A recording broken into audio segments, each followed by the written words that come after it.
Good afternoon, everybody. Welcome.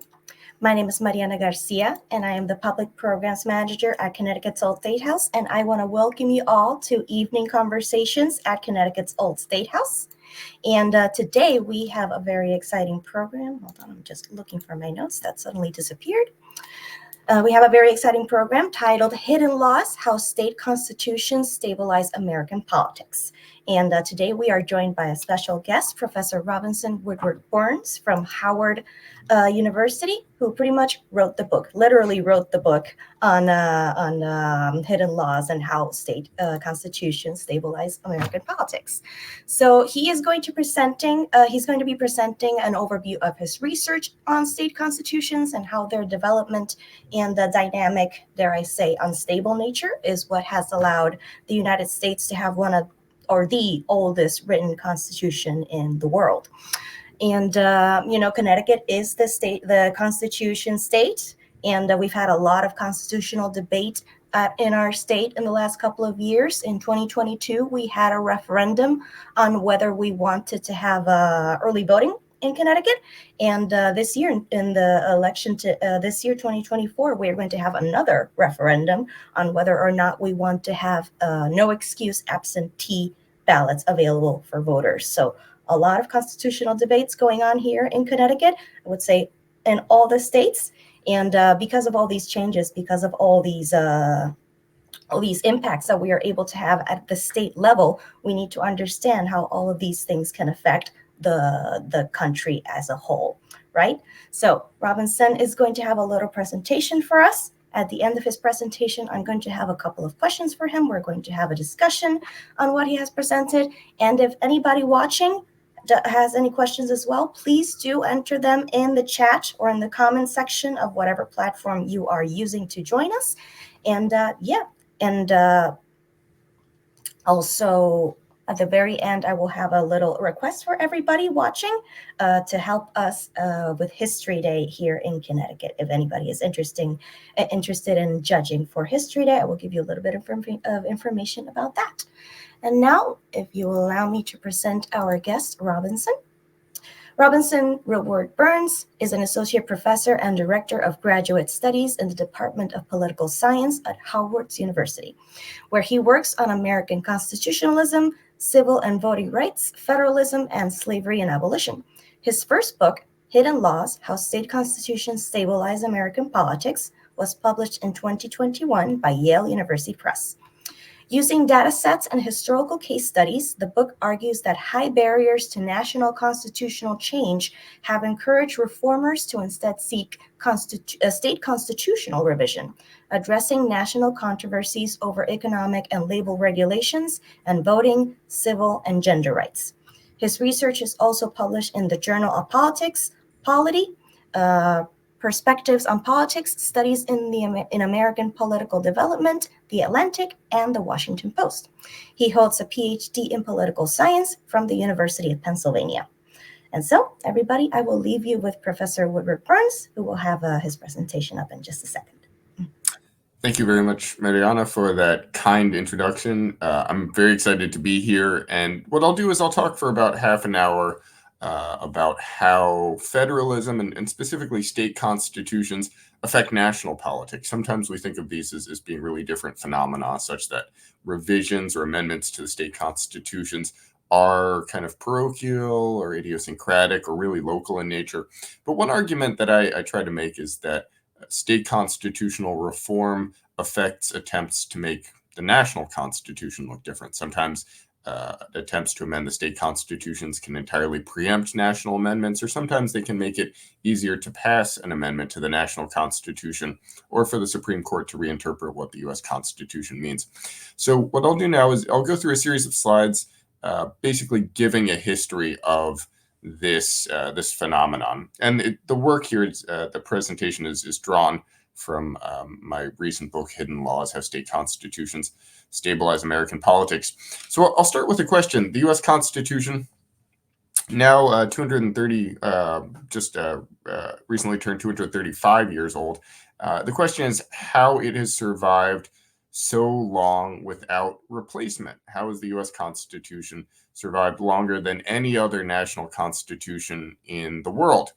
And there are some ways we might think about this, but one of the ways it's most transparent is not only when we compare it to other national constitutions, but also when we compare it to the state constitutions.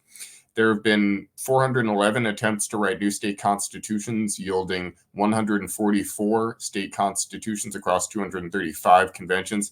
There have been at least 7,695 amendments to the standing 50 state constitutions, which on average have a lifespan of roughly half of that of the federal Constitution. So there are a few explanations for why this might be, and normally we tend to look only at the national constitution. We would say that national constitutional controversies emerge and we see action from, say, Congress or the Supreme Court to resolve these issues that will either fail or succeed in resolving these issues, yielding national stability or instability. And I want to tell a slightly different story, which is that we have this parallel track in which nationally political issues can be resolved. And that is through the states, through state constitutional revision or amendment or replacement or reinterpretation that can also resolve national political questions. So I'll try to kind of break that down. And this is a slightly different story from the ones that we normally hear. Normally, we say that the federal Constitution survives because it's really hard to amend. You need a supermajority of both houses of Congress to propose an amendment, and then it needs to be ratified by a supermajority of the states, the highest bars to amendment out of any document in the world. People also note that you can sort of reform the Constitution outside of the formal amendment process. You can pass significant congressional acts, or the Supreme Court can reinterpret the meaning of the Constitution to update what the document means. And other people point out that there's this kind of culture of veneration of the US Constitution that might keep us from amending it. And while I don't think these stories are wrong, I think they're also incomplete. I'll make this argument that decentralization of conflict, pushing conflict down on the states, it helps stabilize the national constitution, but it destabilizes state constitutionalism. To put it differently, by pushing national controversies down to the states, we see a destabilization of state constitutionalism, a high turnover in state constitution making, and a low rate of amendment and reinterpretation of the national constitution. So I propose a few different ways this can happen. Sometimes a national constitutional controversy can yield only national reform. The pressure might be national and yield national reform. I think that's pretty uncommon. More common, you'll see pressure emerging at the national level and going down to the state level, or you might see pressure happening at the state level and rising to the national level. Or in some cases, pressure for reform can emerge at the state level and stay at the state level. And I break this down in greater detail in the book, but the most important thing to take away from this is that because we have 50 states and all of those states have their own constitutions, most nationally salient constitutional controversies will at some point involve state constitutional reform. It's only very rarely that we see nationally salient political issues wholly resolved at the national level. Now, if you, again, look at why that might be, you'll see that it's really hard to get the supermajorities in Congress, the two-thirds supermajorities us the number, gives us the proportion of Congress controlled by Democrats or by Republicans per year from the country's founding to the present. And you'll see that it's only rarely that one party controls the supermajorities in both houses of Congress necessary to amend the U.S. Constitution. So we'd expect it would be pretty rare for federal amendments to be viable. And you'll see that this is a picture of the National Archives. There have been 11,790 attempts to amend the U.S. Constitution. Only 27 of them have been ratified. That's a 0.002% success rate. So that's really a function of how hard it is to get through Congress. Now, in contrast, the states pose much lower bars to constitutional amendment and replacement. In nearly all states, you can pass an amendment with either a simple majority or a two-thirds majority, much lower than the amendment bars to the federal Constitution. As a result, state constitutions have a lot of amendments. They're very long, they're very specific, they have policy-relevant provisions in them, and those policy-relevant provisions sometimes get outdated and they need updating with even more amendments. So while the U.S. Constitution is 7,800 words, the Alabama Constitution is the size of a phone book. It has 386,000 words. It's a remarkably long document. As a result, the public generally doesn't have this sense of veneration for state constitutions. According to a fairly recent poll, only 52% of Americans know state constitutions exist. And so there's less hesitation in the public when it comes to approving a state constitutional amendment. So if you look at data on proposed federal constitutional amendments, if you look at data on attempts to write new state constitutions and ratify them, and data on proposed amendments to the state constitutions, you'll see that over time, these things move together. There are moments of crisis, especially during the American Civil War, during the Civil Rights Movement, where the proposals for state constitutional reform and federal constitutional reform, they move in tandem, they increase together.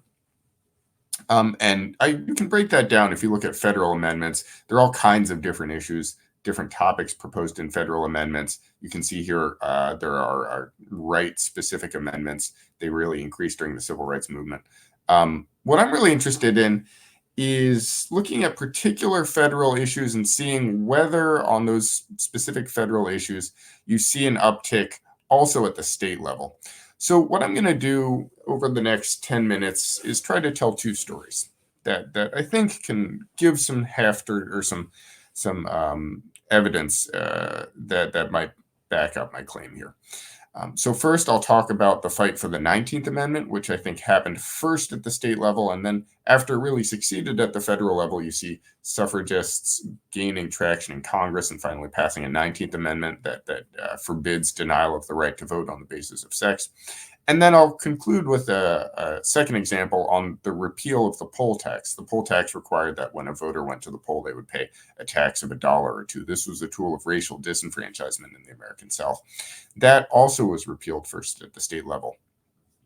So I'm trying to give this story here in which we see states congregating on a certain position, and then when we see a confluence of states on a single position, you often see Congress or the Supreme Court following suit.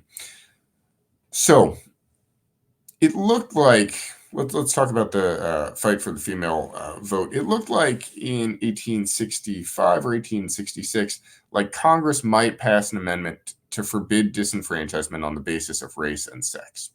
And ultimately, that doesn't happen. The 14th Amendment, Section 2 passes, the states ratify it, and it prohibits denial of the right to, it includes a clause penalizing states denying men the right to vote on the basis of race. And the 15th Amendment makes that even more explicit, forbidding denial of the right to vote on the basis of race, color, previous condition of servitude. So suffragists like Elizabeth Cady Stanton and Susan B. Anthony, they keep petitioning Congress to enfranchise women, but they largely don't succeed. There are only 3 members of Congress who actually are serious about proposing a female suffrage amendment. The press generally doesn't take this very seriously. The Chicago Daily Tribune says changing the Constitution in so vital a respect before a single state has even seriously thought of adopting female suffrage looks a little premature. And so suffragists reorganized. In 1893, they formed the National American Woman Suffrage Association. In 1890. In 1893, NAWSA Claudia Quigley Murphy kind of sketches out this new strategy. Instead of appealing to Congress directly, she says, quote, "We have found the average legislator to be but a reflex of the sentiments of his constituents. If we wish representation in Washington, let us go down and sow the seed among them." The strategy for the NAWSA was to win the vote at the state level, and they do that first in Wyoming at the beginning of the 1890s, and then Colorado a few years later. They push throughout the West, and you'll see here there's a 1913 suffrage parade in Washington. The lead members vote. They march in delegations from Wyoming, Colorado, Utah, and Idaho, the first states to enfranchise women. there in the American West. We'll see that this state-by-state strategy, which then moves to California and Kansas in 1911, 1912, it also comes at a price in that southern states are the hardest states to win over. Southern state legislators are pretty clear to suffrage advocates like Lucy Stone and Henry Hart Blackwell that they're not going to risk enfranchising Black women. And so while Howard University's Delta Sigma Theta chapter does join the franchise parade, they're forced to march in the back because southern states the NAWSA views as essentially unwinnable. What you get by 1917 is also pressure on the White House. It looks like there's enough, there's sort of mounting pressure that it might start to be time as more and more states bandwagon to also push the federal government. In 1916, Carrie Chapman Catt brings NAWSA state level chairs to their national convention in Atlantic City, and she brings them to a back room and she puts a U.S. map on the back wall. And looking at their recent success in Illinois, she says, we're now at the point where we really need to be thinking about pushing for 36 states. 36 states is the number necessary to ratify an amendment. And Catt's strategy, it makes sense. This is titled The Awakening. It was part of an NAWSA circular sent out to members showing the march of the franchise from western states to eastern states. They would regularly send this map out. In 1917, you can see here that states in white grant full suffrage, states that are shaded grant partial suffrage, and this would be like a municipal suffrage or a tax suffrage state. States that are entirely in black do not enfranchise women in any capacity. They're primarily in the Deep South. 1917 is the year where we really start to see the dam break. If you jump ahead to 1918, you see Texas is added, as is Michigan, New York. 1917, a really big win. It looks like by the following year, 1919 to 1920, there's a sufficient number of states necessary to push for a federal amendment. Now, members of Congress had long ignored female suffrage. If you look at the number of amendments proposed, that's the solid line. Really, until the 1910s, you don't get that many female suffrage amendments proposed by members of Congress. And what changes in the 1910s is that increasingly, members of Congress are representing female constituents, voters who can vote them out of office if these members of Congress are opposing female suffrage amendments. And NAWSA Chair Carrie Chapman Catt says this explicitly, that women are not going to vote for Democrats or Republicans, but they will vote out of office any congressman who is opposed to a female suffrage amendment. The reason that solid line is increasing by the 1910s is because states are already at this point enfranchising women. If you look at the dashed line, the one on top, you'll see that by the 1910s, about half of women are enfranchising, half of states are enfranchising women in school tax or municipal franchise amendments, franchise elections. Other states are granting women the right to vote in presidential franchise, and other states are granting women the full franchise. By the 19-teens, about 3 out of 5 states enfranchise women in some capacity, or 3/5 of members of Congress come from states that enfranchise women. And so Congress at this point really does sort of rally in favor of the female suffrage amendment, which passes at the end of the decade. This is a story of convergence in which reformers fight through state constitutional amendments to change the conditions on the ground at the state level in a way that changes how Congress also approaches the question of the female vote. Now, I'm going to start pivoting to a second story here. This will be the last one. You'll note that there are a set of states that refuse to ratify the 19th Amendment, including initially at least Connecticut between 1919 and 1920. Most states, though, are in the Deep South, again, because state legislators are unwilling to, Jim Crow state legislators in the South are unwilling to vote to approve an amendment that would expand the franchise in a way that might enfranchise Black women. The second story I'm going to talk about deals with the poll tax. And this story kind of overlaps with the last one temporally. It's happening around the same time. What you see is that in 1890, Mississippi calls for what's effectively the first Jim Crow state constitutional convention. So between 1890 and 1902, every ex-Confederate state opts to rewrite its state constitution by calling a state constitutional convention. They're rewriting their state constitutions because these documents, which were written during the Reconstruction years, forbid racial disenfranchisement. And so does the federal Constitution, as I mentioned, through the 14th and 15th Amendment. What Mississippi does, however, is it includes these new clauses in its state constitution, which require the payment, for example, of a poll tax of $1 or $2, which would be prohibitively expensive for most Black farmers in the state. Or they might include a literacy test or a character test that most Black voters and a lot of poor white voters also wouldn't be able to pass because of low rates of education. Now, you'll note that these laws didn't ever mention race. And so they, at least according to the Supreme Court, were facially race neutral, and they didn't violate the 14th or 15th Amendment. The Supreme Court says that in 1898 in Mississippi versus Williams when it upholds Mississippi's poll tax. As a result, by 1902, every ex-Confederate state has passed a poll tax. You'll see here on the left a picture of Alabama's 1901 Constitutional Convention. All of the delegates are white. You'll see there in the center the president of the convention, John B. Knox. And when asked, what Knox says is, what is it we want to do? Why it is within the limits imposed by the federal constitution to establish white supremacy in the state.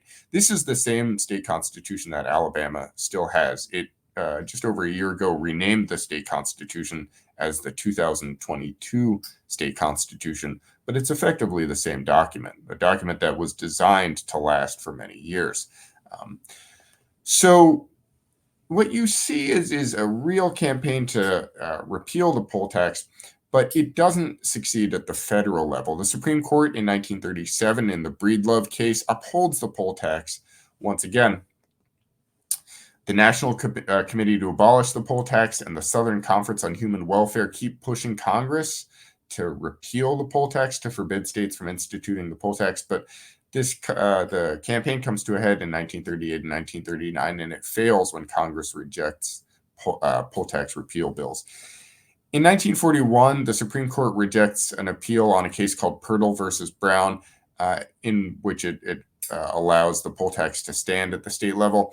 And Franklin Delano Roosevelt at this point tells his Attorney General Francis Biddle that the poll tax is here to stay, that it's better to spend the Department of Justice's resources fighting for other kinds of civil and voting rights reform.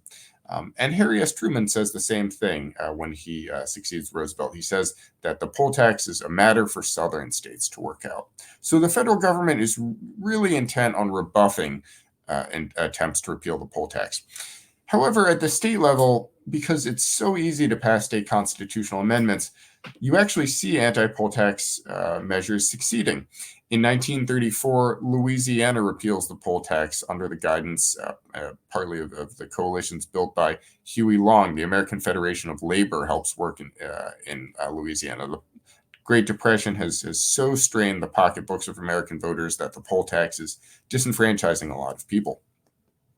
Florida repeals the poll tax in 1936 because in South Florida, the mob had been paying voters poll taxes of $1 or $2 in order to swing elections. So Spessard Holland and Claude Pepper, progressive Democrats, repeal the poll tax as an anti-corruption move. In 1941, the CIO, the Congress of Industrial Organization, organizes with the NAACP and starts paying voters poll taxes in order to make poll taxes a dead letter at the state level.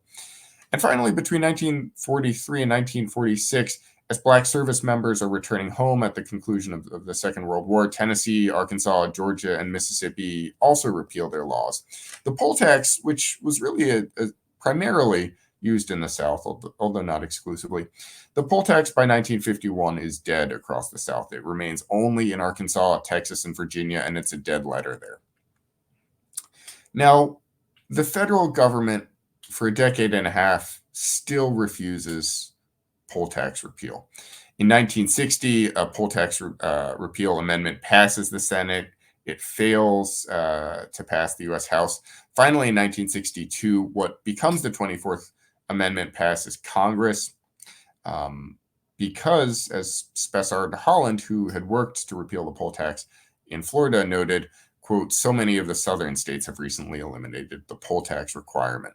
Effectively, what the 24th Amendment to the Constitution, which passes in 1964, what it's doing is just reaffirming what the states have already decided to do. And that's why it passes so easily, because the poll tax had been dead for over a decade at this point. The Voting Rights Act passes the following year, and Section 10 of the Voting Rights Act gives the Department of Justice the authority to make sure that the poll tax is not reestablished at the state level. And in 1966, in a case called Harper versus Virginia Board of Elections, the Supreme Court upholds the Section 10 of the Voting Rights Act. It's important to note, though, that the poll tax had been dead for a decade and a half before the Supreme Court ever considers acting on the issue. In fact, the Supreme Court for decades before had refused the appeals of poll tax reformers. So in this case, the real lesson here is that the federal government really only moves when there's an absolute consensus at the state level, and that the Supreme Court, which would later take credit for repealing the poll tax, in fact had not done the hard work of repeal. We normally get this story where we might think that the federal government moves first, but if you look here, you'll see the dashed line gives the number of ex-Confederate states instituting the poll tax. The solid line gives the number of federal poll tax repeal amendments. It's really only once the poll tax is dead at the state level that you see movement in Congress to repeal the federal poll tax, or to affirm repeal of the poll tax. So what's the kind of takeaway from these two stories? How do we conclude?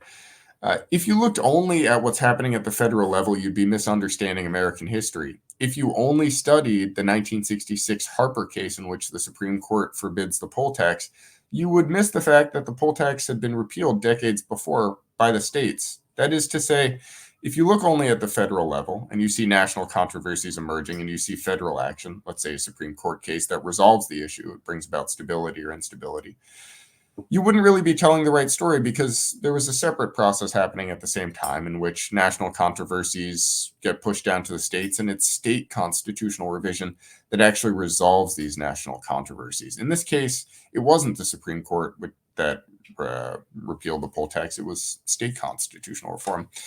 So this tells us that the states also guide what happens at the national level, that state constitutional reform can mediate or guide or constrain actions taken by members of Congress or by presidents or by Supreme Court justices, often in ways that resolve issues at the national level. The conclusion here is that by pushing issues down to the state level, we see state constitutional instability. But what the state constitutional instability, at least historically, has done is bought stability at the national level. It's resolved national issues. So with that, I conclude my PowerPoint presentation, and I look forward to further discussion.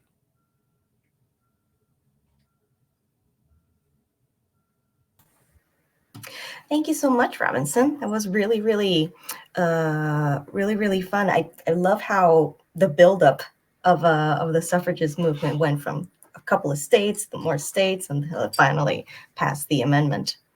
So I have a couple of questions for you, sort of to help us narrow a little bit down into Connecticut, if we could.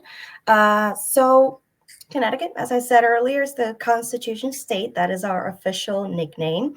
There's a lot of ideas of how it is that we got that nickname. The truth is that it was a tourism campaign in the 1950s, but we do have a very rich constitutional history in Connecticut. So Connecticut has had 4 different documents in total act as a constitution-like document. We had the famous Fundamental Orders, which was the first ones, the Royal Charter of 1662, the Constitution of 1818, and then the Constitution of 1965, which is our current Constitution.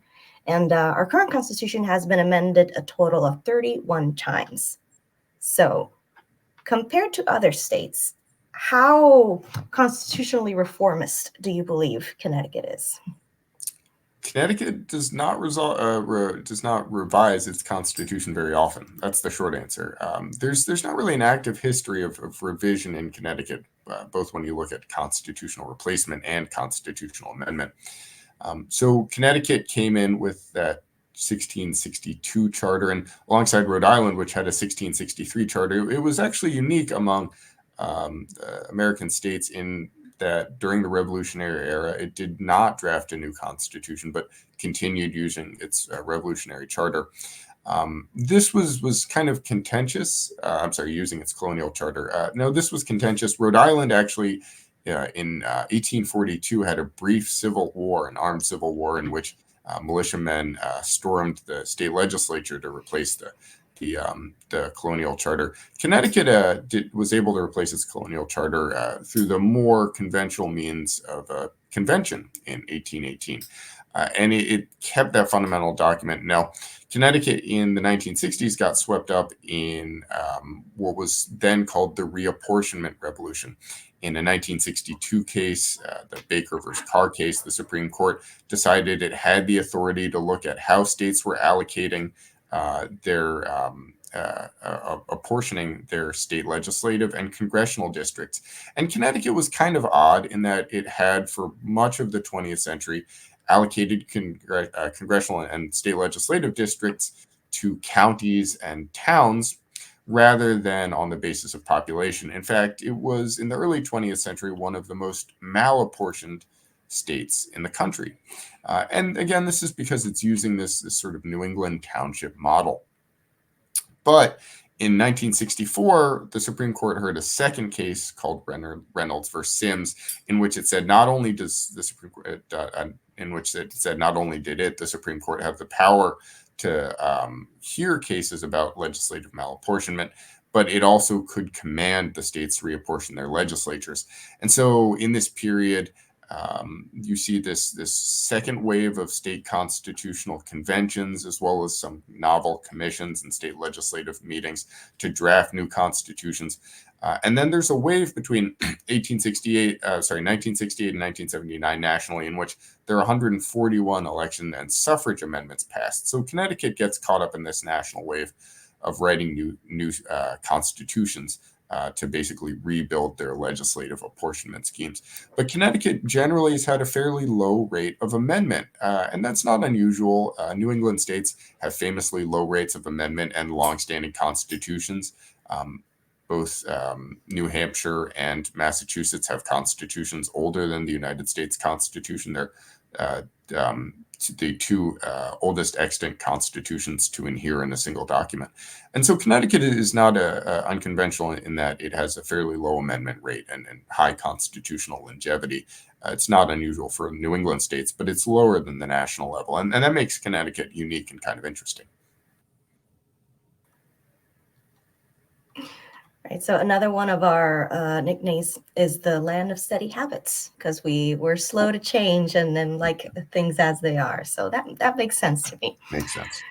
Yeah. So I would be remiss to plug a little exhibit that is coming up at Connecticut's Old State House for Civics Learning Week, which will be March 11th through March 15th. We are going to have a reinstallation of a small panel exhibit on the constitutional history of the Constitution State. So if you want to learn a little bit more about the constitutional history of Connecticut, you should come down to the Old State House and visit our exhibit. We would be happy to show you around. All right, so Robinson, another question that I have. So before I post the question, let me just review with everybody how it is that we can amend the state constitution here in Connecticut. So in Connecticut, constitutional amendments can be proposed in either the Senate or the House. And if the proposed amendment is approved by more than 75% of both chambers, it is put out to vote for a general population, a referendum, and in the next November general election. And if it's approved by a simple majority of the electorate, then it becomes part of the state constitution. Alternatively, every 20 years, there is a referendum in Connecticut, which gives the electorate the chance to call for a new constitutional convention to revise the old convention. And the next time that this is going to happen is in 2028. So in 2028, on our ballot, there will be a question saying, would you like to call for a constitutional convention? So with that as an example, Connecticut as an example, should amending state constitutions in general be easier, do you believe? And what will be the consequence of this? That's a great question. Thank you for that. So there are a few ways you can change the text of a state constitution. And this is separate from reinterpreting a state constitution, which is what state and federal judges can do. If you want to change the actual text of a state constitution, you can either write an entirely new document by calling a convention. And some states, they require these periodic convention calls every 10 or 12 or 16 years. Not all states actually put that required convention call on the ballot. And generally, even when we see states doing it, we generally see that voters tend to reject calls for calling a new convention. The reason is that voters are worried, and special interest groups especially are worried, that if you write a new constitution and then have to have a new set of state legislative elections, you're going to get something that you're not expecting. You can have a runaway convention that will write policies that are going to be, once they're locked into the Constitution, very hard to change, or you can get a new legislature which may not support the interests that you support. So states have generally rejected these calls for periodic conventions. Maryland came close 14 years ago, and New York just a few years ago. Nearly, it looked like they might have approved it, and then they didn't. So wholesale state constitutional replacement's pretty rare. The last one that happened was in 1986. Increasingly common as a result is amendment. The way that we address fundamental issues is by amending state constitutions. And so you'll note that since the Dobbs decision that came out of the Supreme Court a year and a half ago, which did not, it removed the federal recognition of a right to abortion, you'll see voters are proposing through initiatives or referenda abortion recognition amendments at the state level, or state legislators are proposing these amendments. It's a lot easier to do because in states like Connecticut, there's either a 2/3 majority in the legislature required to propose an amendment, or a simple majority. At least that describes most states. And that's a lot lower than the federal requirement, which is 2/3 of both houses of Congress, or a convention called by 2/3 of the states, just to propose an amendment, and then 3/4 of the states in either legislatures or in their legislatures or conventions to ratify an amendment. Again, the success rate there is 0.002%. And because it's so hard to change the text of the federal Constitution, and increasingly because it's hard to get the Supreme Court to fundamentally rethink what the U.S. Constitution means, it gets harder over time as precedent builds up. Reformers look more and more to the state level to, and especially to state constitutional amendments to address things. So I think it's important that states have a lower bar to constitutional amendment. One final thing to think about, though, is that the nature of state politics has changed over time.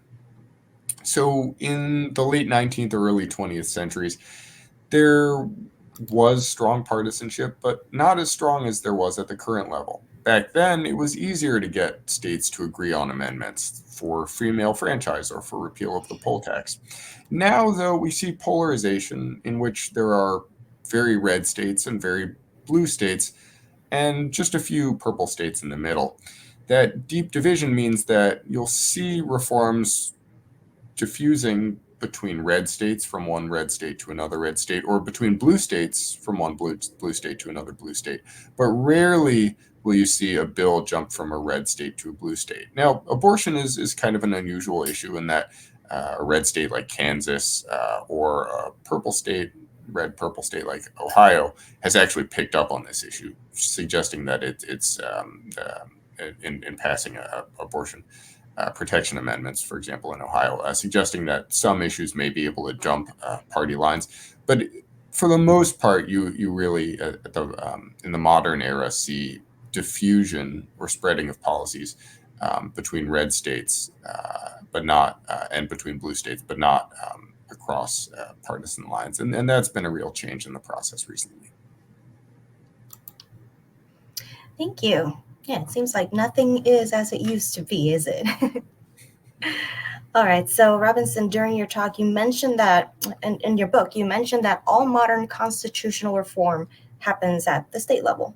So, what do you believe is the main driver for these changes at the local level in recent years? And is it the same for most states? Yeah, that's another really helpful question. So, no amendment proposed by Congress in the last 50 years, a little more than 50 years, has been ratified.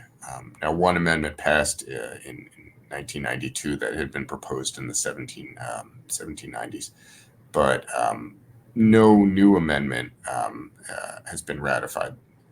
And what that suggests is that at the federal level, we're in a period of real stasis. And the reason for that is because Congress is very, very narrowly divided. The average margin in the U.S. Senate over the last 15 years is about 2 seats.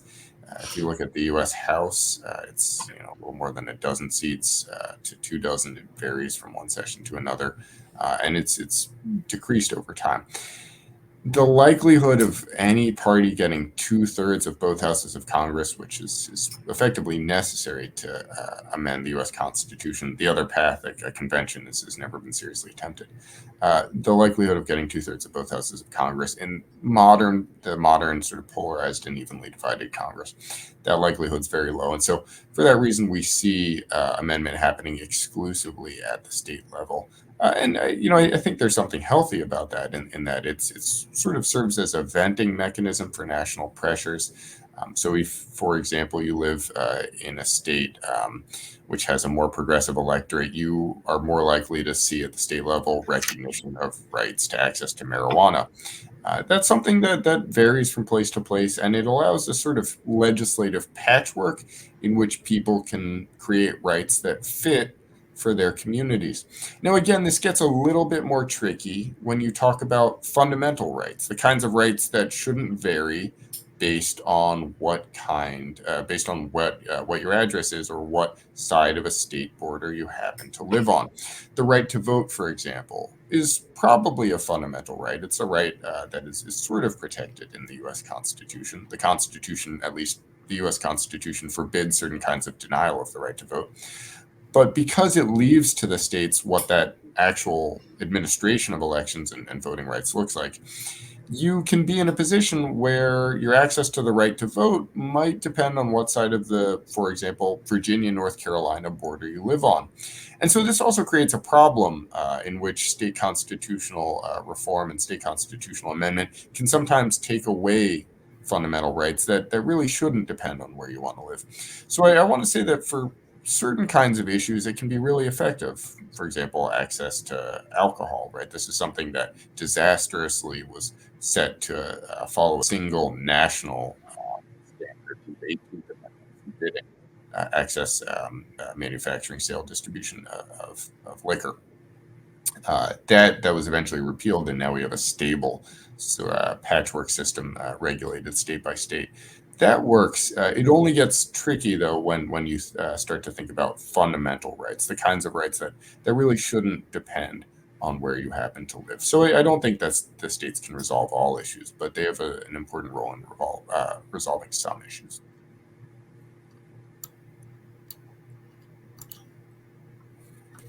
Thank you so much.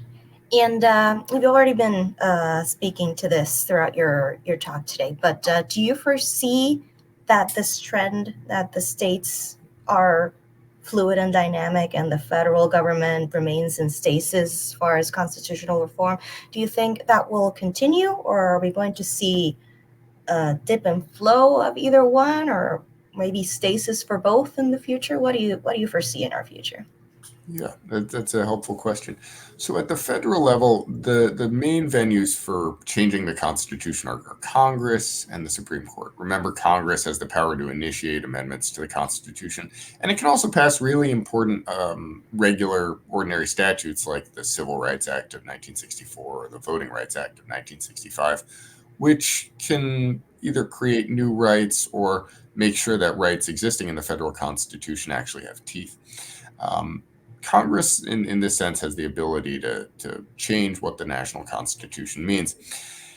Again, Congress is gotten really narrowly divided. We see these razor thin majorities. You all might note that last session, Democrats had an even split in the U.S. Senate, and they were able to control the chamber with Vice President Kamala Harris's tie-breaking vote.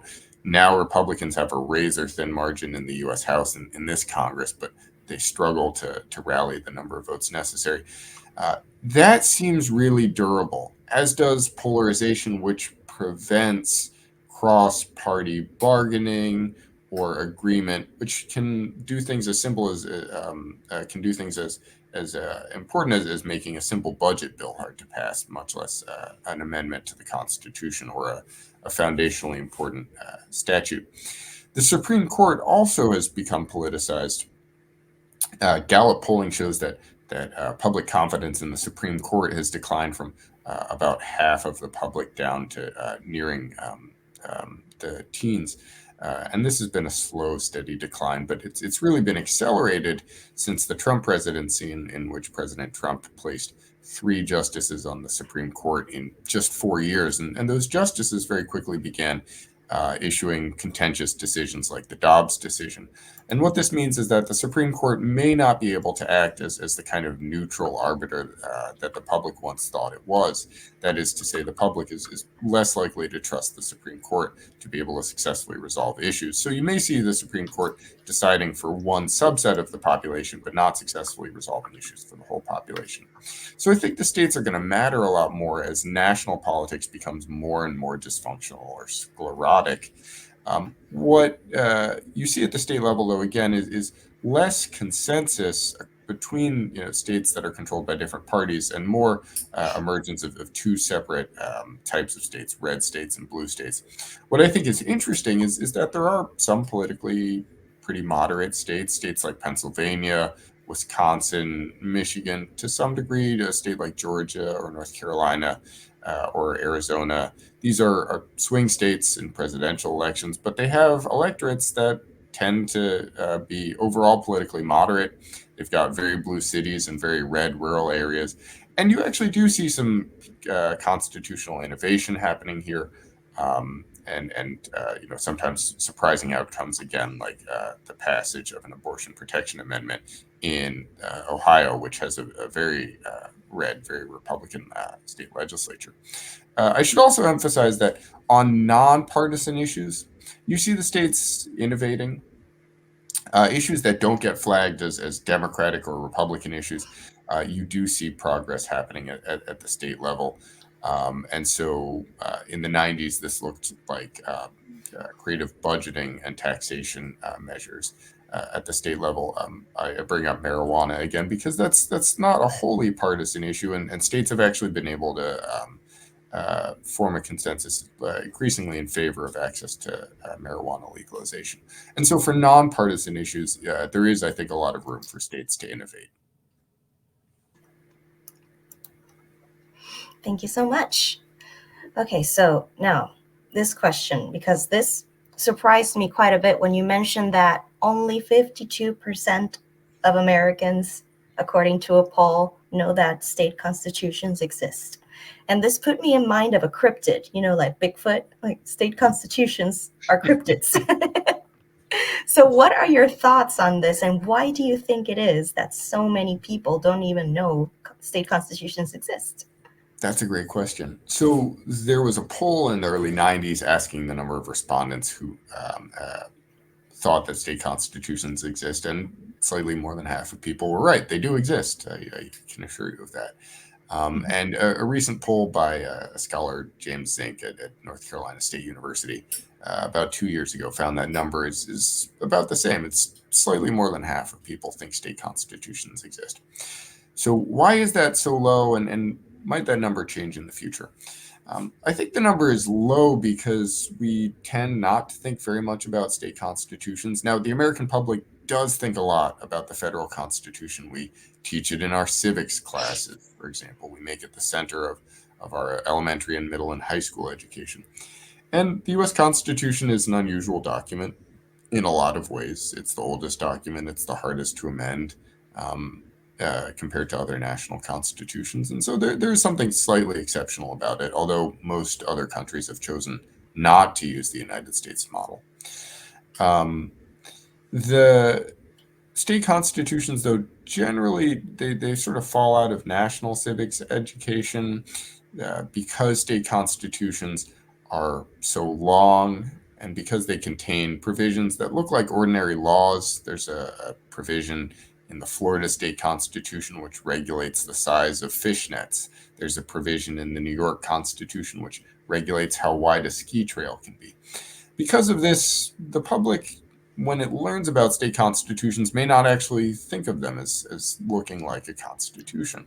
And so for that reason, they don't get a lot of attention.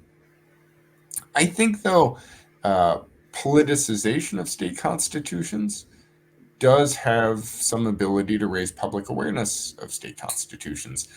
So I was at a conference a week ago on state constitutions in which the whole room was packed. There was no available seating, and then there was an overflow room which also filled up. And one of the reasons it was full is because people wanted to learn about abortion rights under state constitutions. I think that the Supreme Court's Dobbs decision has really sort of returned state constitutions to the public eye. And this happens periodically. The fight to either recognize or in some cases to forbid same-sex marriage was largely fought at the state level in the 90s through the early 2000s, and that brought a lot of public attention to same-sex marriage amendments at the state level. So I think that as politically salient issues come up at the national level, and often as bodies like Congress or the Supreme Court, because they're increasingly dysfunctional, as they exacerbate these national controversies, the states have really stepped in to resolve these issues in ways that has drawn public opinion to state constitutionalism. And so I think, I'm hopeful that number might go up such that more people learn about their state constitutions. Yeah, absolutely. All politics is local politics, I believe. There you go. All right. So to sort of wrap up our conversation, Robinson, before we open the floor to questions from the audience, and anybody, if you have any questions, please do post them in the chat or in the comments section. I do see we do have a couple of comments already, and we have a couple of pre-submitted questions that people wrote in as they were registering for the program today. But my final question for you, Robinson, is do you have any suggestions for how people can keep up with all of the states' constitutional reform news other than looking at a newspaper from every single state? That's a great question. So there are two easy resources to understanding what's happening at the state level. And this can tell you about legislation that's passed at the state level.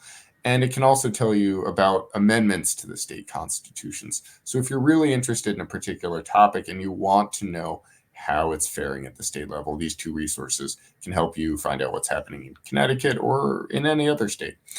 One is called Ballotpedia. It's one word, Ballotpedia. And it's a nonprofit organization which uses experts to write articles summarizing what's happened in any given state or any given year or on any given issue. So if you want to know about a particular kind of state constitutional amendment in a particular year, you can find out which states have the action on that.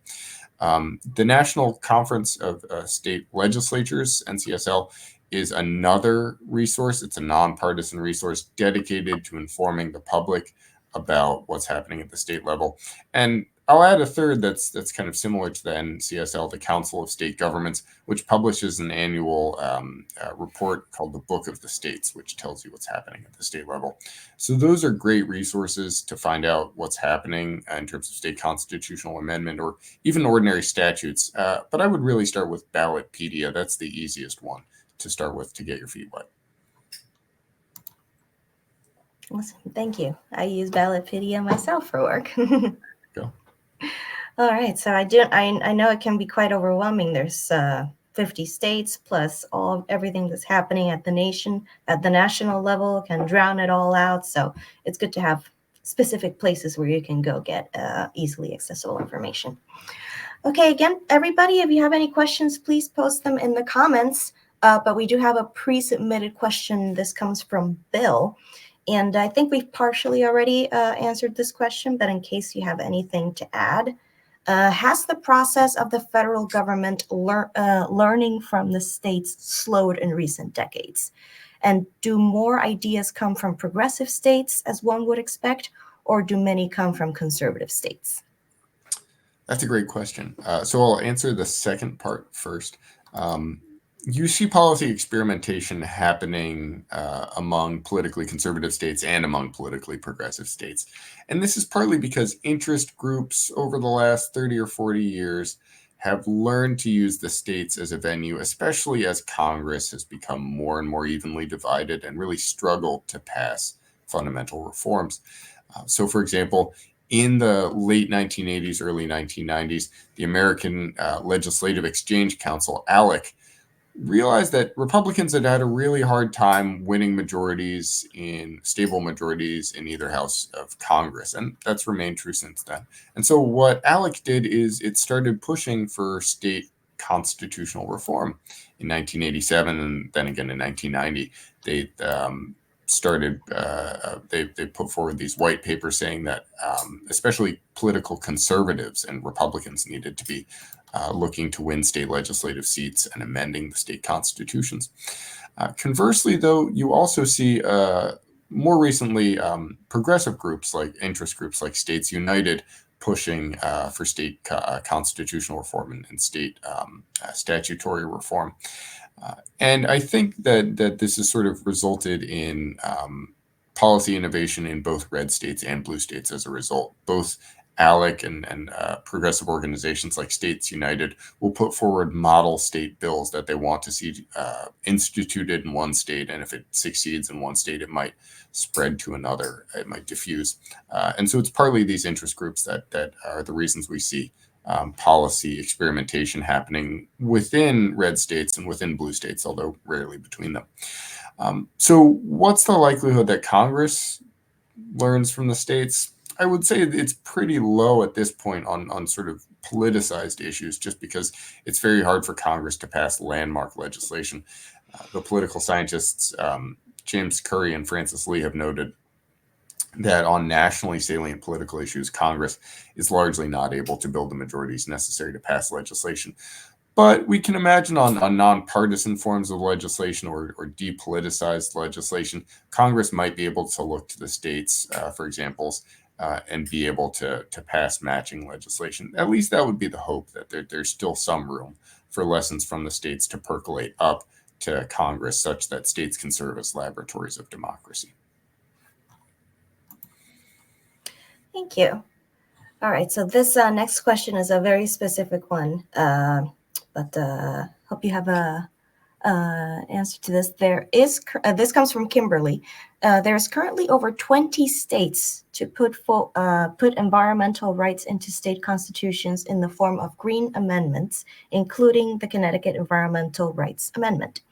Such an amendment passed in New York in 2021 with 70% of the vote.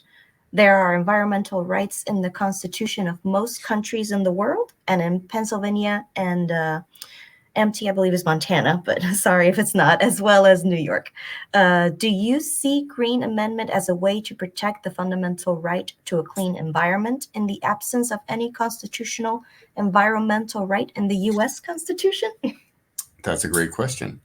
So New York's amendment, which is sometimes called the Forever Wild Amendment, is a sort of interesting one, and one that might energize this movement. I mentioned again, I was on at a conference with other state constitutionalism scholars, including two members of New York's State Court of Appeals, and those two justices were, I think, quite proud of New York as a leader in this space with its Forever Wild Amendment. Montana, which drafted a new constitution in 1972, recognized environmental rights as did Pennsylvania. The likelihood of diffusion of this, that's a good question. So that really is contingent on whether you start to see progressive or conservative interest groups picking this up. So I brought up ALEC, the American Legislative Exchange Council, which did, as part of its early model state bills, promote state-level environmental protection regulations. It might sound strange because ALEC is a conservative pro-business organization, but there was some room there among conservatives, at least earlier in ALEC's history, to push that. I could see this succeeding more in blue or purple states, where you have interest group mobilization around an amendment. The advantage of passing an amendment rather than just, say, passing an ordinary law are twofold. One, amendments are harder to repeal. So in a state where you are not sure how the legislature might look in 10 years, a competitive or a purple state, that would be a good place to pass a constitutional amendment so you lock in that environmental protection reform.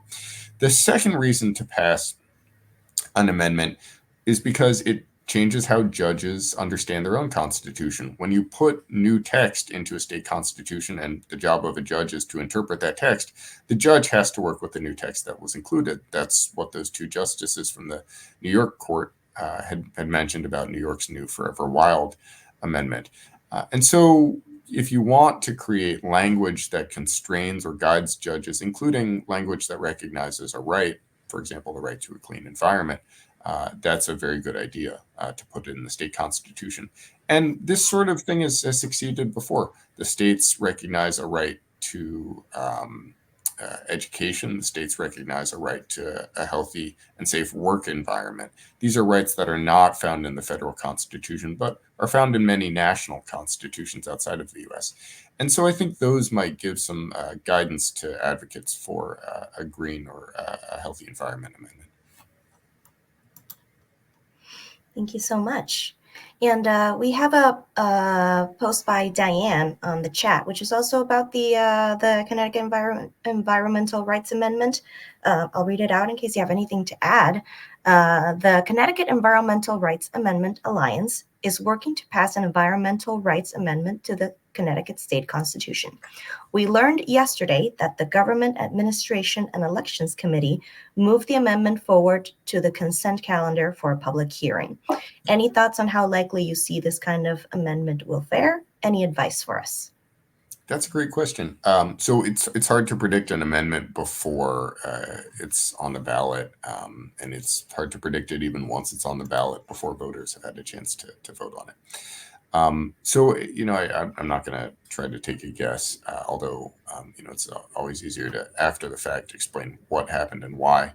In terms of advice, initiatives tend, or ballot measures, I should say, tend to pass as a result of concerted organizing across multiple interest groups. So it's one thing to get an amendment on the ballot, but having voters understand what that amendment means, both in terms of amendment wording, which really matters for whether an amendment actually passes, and also having voters understand what an amendment means in terms of public campaigns informing voters of the amendment is really important. Because amendments don't have party labels attached to them, it's harder for voters to understand them. Voters will, on a ballot, look for a D or an R so that they can understand a candidate's party affiliation. But in the absence of that, state constitutional amendments often require these campaigns telling voters what the amendment means in the lead up to an election. And so the fight is sort of twofold. One is to get a phrasing that will be clear to voters on the ballot, and two is making sure prior to voters seeing that measure on the ballot that they understand what the measure actually means in the absence of party identifiers on the ballot. Thank you so much. Yeah, community outreach, education, always important in every endeavor.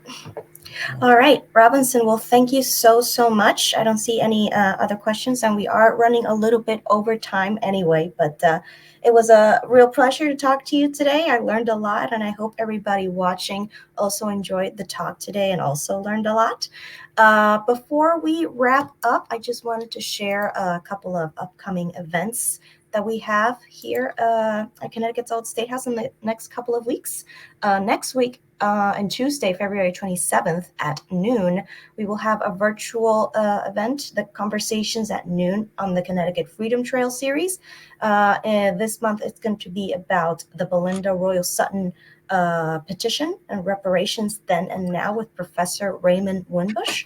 And then in March the 21st, which is a Thursday, starting at 5:30, we're going to have an in-person event at Connecticut's Old State House in Hartford, a night at the public house, Let Them Vote, with author Susan Campbell. That's going to be about women's suffrage and all about all of the petitions that were written by suffragists to the General Assembly in order for women to get the vote.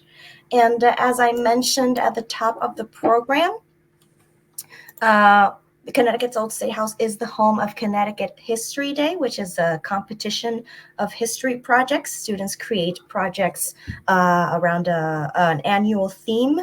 This year is the theme is Turning Points in History, and students create documentaries, they create websites, they create exhibits, performances, and papers. And they compete at regional levels and then at state levels. And then the winners get to go to the National History Day. And we are in dire need of judges for our regional competition. So if you are a history lover, you don't have to be an expert or anything like that. But if you are interested in taking a look at some cool projects and helping some students out with their projects, please scan the QR code that you see in the screen right now and take a look at some more information. There's regional competitions in Torrington and New Haven and all over the state, Fairfield. So you might have a contest near you, and we would really appreciate anybody interested to check it out. All right, Robinson. Well, again, thank you so much for joining us today. And everybody, thank you also for tuning in and watching the program. I hope you have a wonderful rest of your day. Thank you.